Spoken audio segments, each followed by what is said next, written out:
हे everyone, welcome back. चलिए carbohydrate की properties में आज नेक्स्ट लेक्चर लिखते हैं, ठीक है ना। नेक्स्ट पढ़ने की कोशिश करते हैं कार्बोहाइड्रेट की प्रॉपर्टी में। तो नेक्स्ट हमें देखना है हमारा रिएक्शंस ऑफ मोनोसेक्राइड्स, ठीक है ना। मोनोसेक्राइड्स क्या है? मोनोसेक्राइड्स एक ऐसी सेक्राइड्स, ऐसी शुगर है जो डिसॉल्व होने के बाद कोई भी स्मॉलर यूनिट नहीं दे सकते। बिल्कुल छोटी सी और बेकार बात है, ठीक है। क्या देखना है हमें? रिएक्शंस या फिर मतलब वही प्रॉपर्टीज ऑफ मोनोसेक्राइड्स,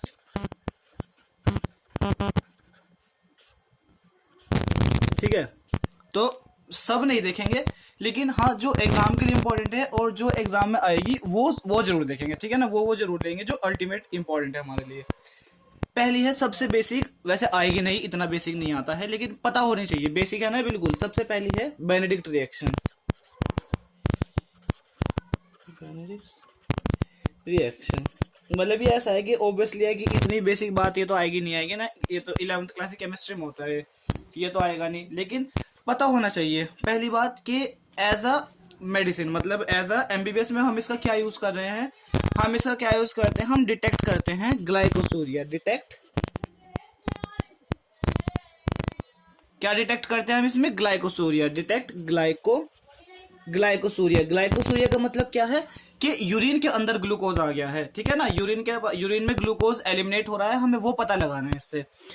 अब वो बात की बात है, पहले ये देख लेते हैं कि बेनेडिक्ट रिएक्शन है क्यों है, क्योंकि इसके अंदर एक एजेंट यूज हो रहा है जिसका नाम है बेनेडिक्ट रिएजेंट। BR लिख रहा हूं मैं, बेनेडिक्ट रिएजेंट। कंपोजिशन क्या है इसकी? बेसिकली कंपोजिशन पता होनी चाहिए। जैसे न्यू करिकुलम के अकॉर्डिंग आपके एमसीक्यू आता है ना, मे बी एमसीक्यू बन सकता है, इसकी पता होना चाहिए। तो कंपोजिशन में क्या क्या होता है? Na2CO3 sodium carbonate plus copper sulphate plus Na3 C6H5O7, ये है सोडियम सिट्रेट, ठीक है ना। सोडियम सिट्रेट, फॉर्मूला याद करने की जरूरत नहीं है, सोडियम Na सिट्रेट, ठीक है ना, सोडियम सिट्रेट है। तो ये इसकी कंपोजिशन होती है। अब इसमें रिएक्शन जो है वो कैसे होती है? जैसे सोचो ये शुगर है, शुगर की मैंने रिएक्शन कराई बेनेडिक्ट रिएजेंट से, और इन्होंने क्या करा? शुगर जो थी वो तो ऑक्सीडाइज्ड हो गई। ऑक्सीडाइज हो गई, क्या बना? उससे हमें अभी यहां पे मतलब नहीं है, वो आगे मतलब है, ठीक है ना। शुगर ऑक्सीडाइज्ड हो गई, ऑक्सीडाइज शुगर बन गई, ऑक्सीडाइज शुगर, और साथ में बेनेडिक्ट रिएजेंट वापस निकल गया, ठीक है।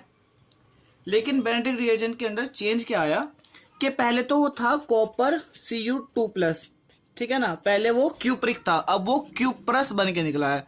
तो यहाँ पे कलर का चेंज होता है, ठीक है ना।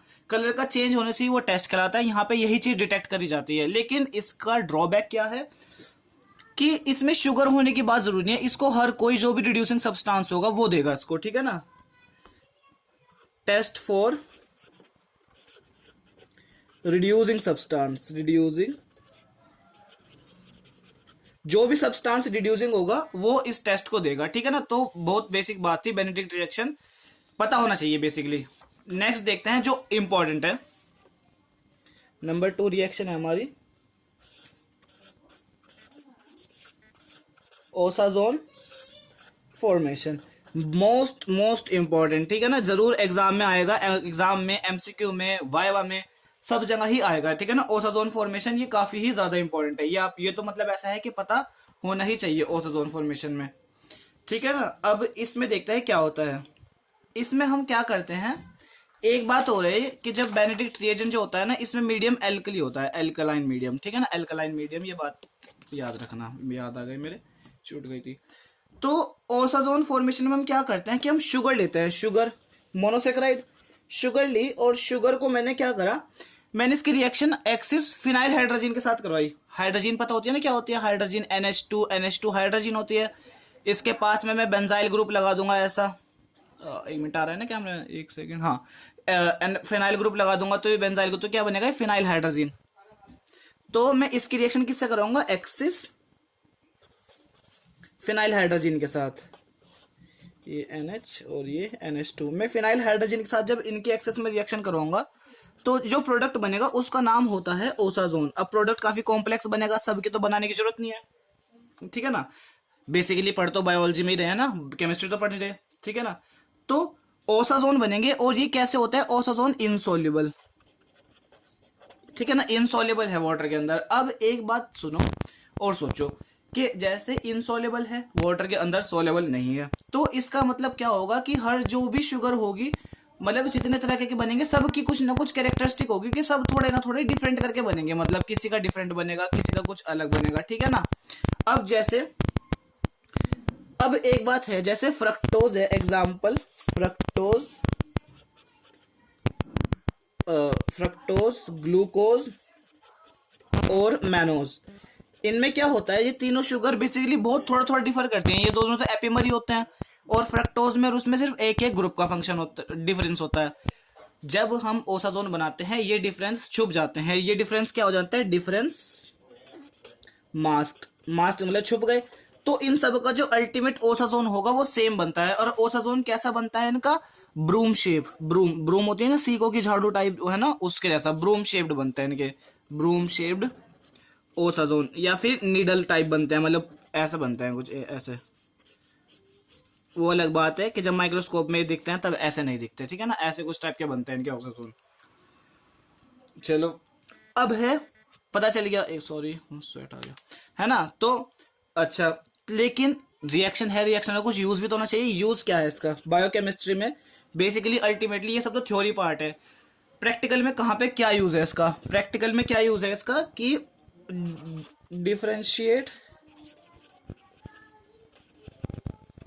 Sugar in urine. जैसे अगर सोचो कोई पेशेंट है, उसके यूरिन में रिड्यूसिंग शुगर आ रही है या फिर कोई भी शुगर आ रही है, तो उसको डिटेक्ट करने के लिए ही हम ओसाजोन टेस्ट करते हैं, ठीक है ना।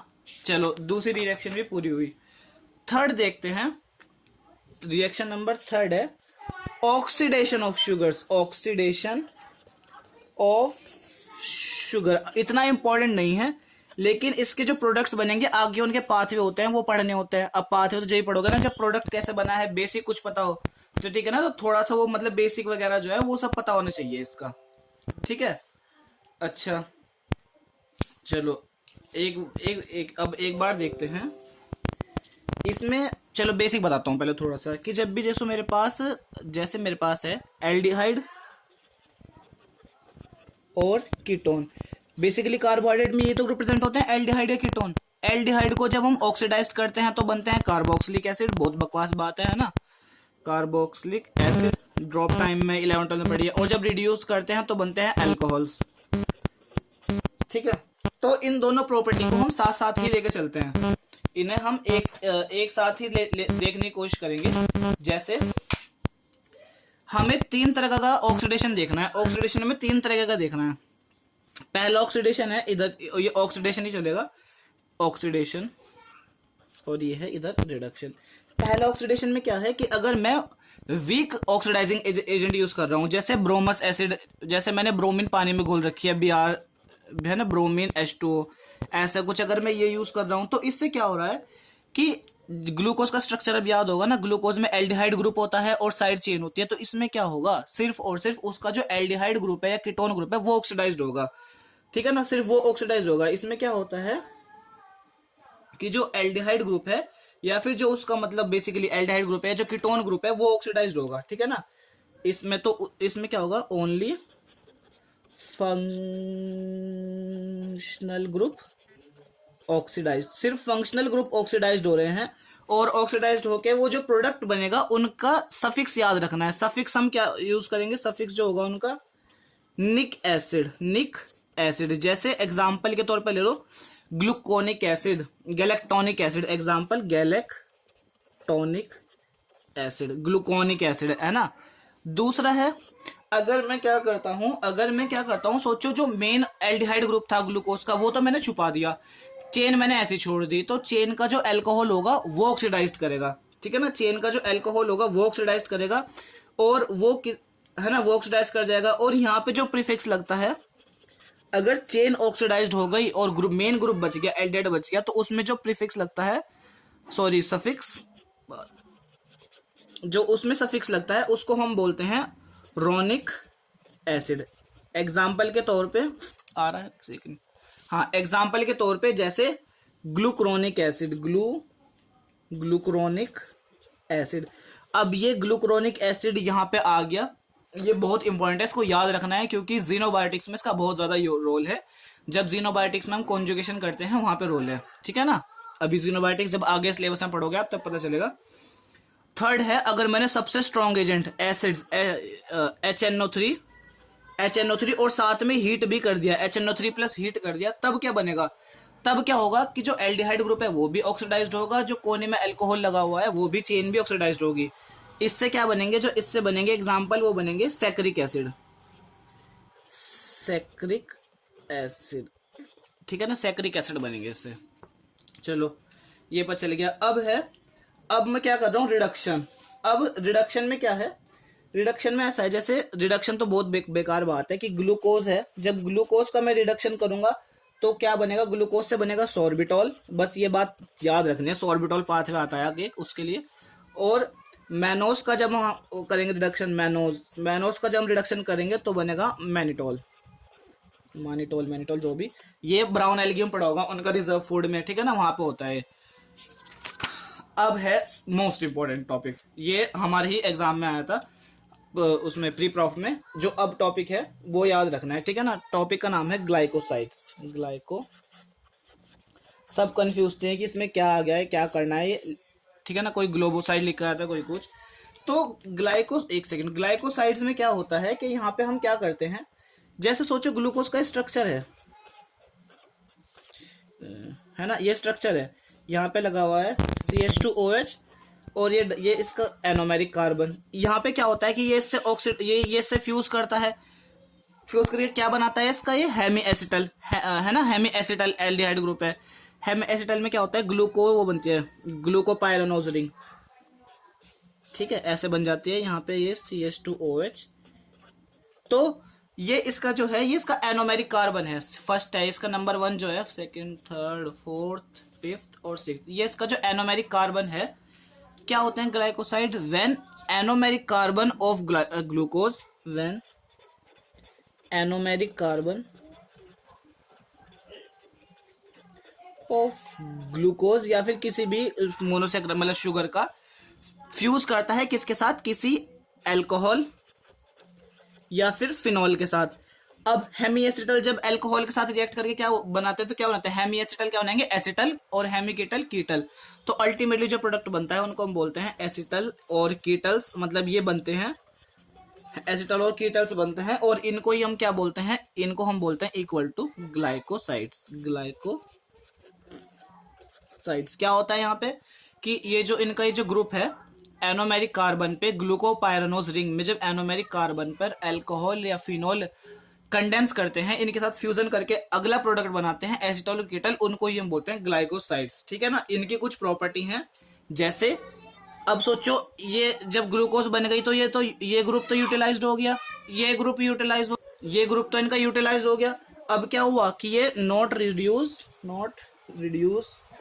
बेनेडिक्ट रिएजेंट को रिड्यूस नहीं कर सकता, पहली बात। दूसरी क्या है कि ये दो टाइप के ग्लाइकोसाइड होते हैं, एक अल्फा और एक बीटा, बस इतना ही याद रखना है। थर्ड बात जो याद रखनी है कि क्लिनिकल इंपॉर्टेंस क्या है ग्लाइकोसाइड की। क्लिनिकल इंपॉर्टेंस हमारे में क्लिनिकल इंपॉर्टेंस भी पूछी गई थी, तो इसमें ये बताना है कि एग्जाम्पल याद करना है। ग्लाइकोसाइड दो होते हैं, एक तो होते हैं डिजिटोनिन, ये क्या होता है? एक तरह का कार्डियक स्टिम्युलेंट, और एक होता है फ्लोरिजिन क्या करता है ना, एक होता है फ्लोरिजिन क्या करता है? ये रीनल डैमेज करता है एक्सपेरिमेंटल एनिमल्स के लिए। रीनल डैमेज एक्सपेरिमेंटल एनिमल में जब एक्सपेरिमेंट करता है तो उनमें रीनल डैमेज करता है, वहां पे यूज होता है, ठीक है ना। तो कार्बोहाइड्रेट की प्रॉपर्टी होगी। आई होप लेक्चर आपको समझ आया होगा। मिलते हैं नेक्स्ट वीडियो में, बाय बाय।